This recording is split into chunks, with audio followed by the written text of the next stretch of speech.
Duke at North Carolina. I wanted to get your thoughts on every place that Coach K has gone this year. Essentially, they have presented him with some kind of gift or token of their appreciation for what he's brought to the game of basketball. What I'm hearing is that North Carolina is not going to do that to respect their rivalry. What are your thoughts about that? Well, I didn't hear that. This is the first time hearing that.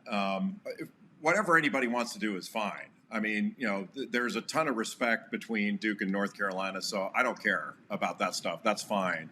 And the truth is, Jay, like, you know this because you've been to his house, like, where's Coach K going to put it? If they give him a plaque or a piece of the Smith Center floor, where's he going to put it?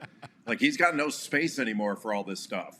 And really, it's kind of like a wedding registry. He should have like a retirement registry, and what he, or people should just give him cash. And then he can get what he wants. But the one thing, and Jay, you know this, like the one thing that Coach K is usually very thoughtful about people's feelings, but like doing this the way he did, announcing the retirement during the summer, and then he's going to retire at the end of this season. That requires multiple gifts on the part of his former players. And I don't think that's fair, and I don't think he thought about us one bit when he made this decision. JB, we know Coach for a long time. You've known him longer than I, and he's a very emotional person. I even saw what he did, I think, the last couple of days with Nolan Smith, considering his father played at Louisville when they got that win on the road, and just kind of commemorating his father and in front of the team. It was a very special moment. How emotional do you think he's going to be during this last game in Chapel Hill? Yeah, Jay, that's a good question. I mean, I don't know the answer to that because I think he's emotional when it's time. I don't know that he lets his sort of emotions slip into battle mode when he's coaching and going into a game. So while we're going to make a big deal out of his last trip to Chapel Hill as Duke's head coach, I don't know that he's going to be so sentimental about it until it's over. Like I've seen, and we've both seen this, where the middle of the season, you can tell like he looks a little tired because he kind of works so hard. He stays up and watches film all night, and maybe when he was 35 years old, it didn't show as much. But he's still as energetic as ever. But you can tell he's burning the midnight oil. But I think he'll be fine on all that stuff. The thing that'll be most interesting to me is his press conference after his last game, and after the Duke Carolina game at Cameron, because there'll be so many former players there. How he reacts to that when the buzzer goes off, win or lose. Jay, emotions aside, because the game still has to be played and the game has to be won by one of these two teams. But how important of a game is it for Duke and Coach K?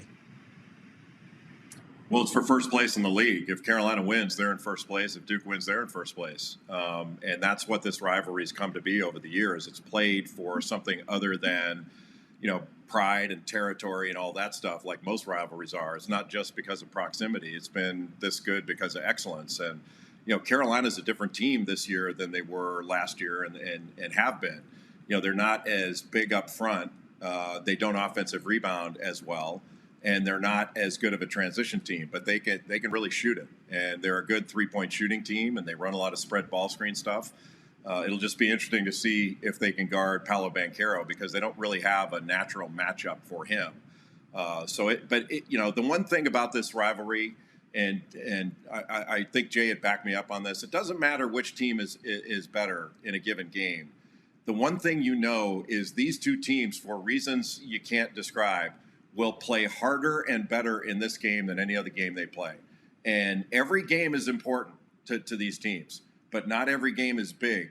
And no game that they'll play in is as big as Duke Carolina. And it's hard to describe the reasons why, but it's true. And you saw it last year when Caleb Love went in and torched Duke at their place after not having shot the ball well at all. And you'll see something like that on Saturday night. Harry, my house in North Carolina still gets toilet papered before every Duke North Carolina game from fans in my neighborhood. We have Jay Bilas, ESPN college basketball extraordinaire, czar, and expert in life, joining us on Keyshawn, J. Will, and Max. JB, I was laughing the other day. My wife was showing me video of you interviewing me in 1999 at the McDonald's All-American game looking fresh and fly as ever. And from somebody that's played for Coach, that's been covering this rivalry for a long time, what's your favorite Duke, North Carolina moment? Well, Jay, first of all, your house got TP'd not because of the Duke-Carolina rivalry. That was just your personality in the neighborhood and your reputation. My favorite, I don't know that you can come up with a favorite, but maybe the moment that sticks out to me most, and I don't know if you guys can relate to this, but my junior year, we won in Chapel Hill for the first time in my 4 years at Duke. And when we came back into the locker room, we had a number of administrators in there, Duke administrators, that were tearing up and kind of crying about it. And I said, what is wrong with you guys? And they said, Duke hasn't won here in 20 years. And they went through a list of players that never won there. Mike Jaminski never won here. Gene Banks never won here, all this stuff. And I'm like, well, we need to make this a more regular occurrence. Like, this can't be this way. And that made a big impact on me. And then in 1992, when I was a grad assistant, Duke was number one, had Leitner, Grant Hill, Bobby Hurley, Thomas Hill, those guys. Carolina beat Duke, and it was the bloody Montrose game. It was Hubert Davis torched Duke in that game. When we were walking off, the Carolina fans stormed the court. And I remember walking with Tommy Amaker, looking back going, well, this is different.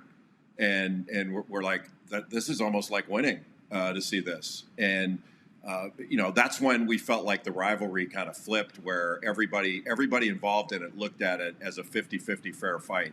And how about this? In the last 100 games, the rivalry is 50-50, and the total points scored is separated by a total of 12. Like, that's impossible. If somebody brought that in a Hollywood script and said, here it is, here's the rivalry, all that stuff, nobody would believe that.